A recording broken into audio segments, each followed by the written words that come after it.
నీ వాగ్దానం నెరవేరదు. అవునండి, మనము దేవుని కన్నా ఏ యొక్క విషయంలో ఏ యొక్క వ్యక్తిని కానీ, ఏ యొక్క విగ్రహాన్ని కానీ, ఏ యొక్క డబ్బును కానీ మనం ఎక్కువగా పెట్టుకున్నట్లయితే మన జీవితంలో దేవుడు ఉంచిన గొప్ప వాగ్దానాలు, ఆయన చిత్తంలో ఉన్న వాగ్దానం మన జీవితంలో నెరవేరదు.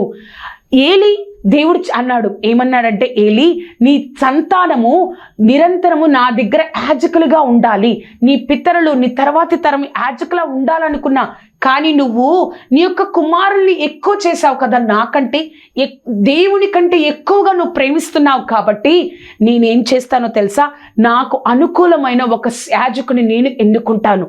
నీ తర్వాతి తరం ముసలితనంతోనే పోతుంది, ముసలివాడు కాకుండా మధ్య వయసులోనే అందరూ చనిపోతారు. నేను అనుకున్నాను, కానీ ఆ వాగ్దానం నీ జీవితంలో నెరవేరదు అని దేవుడు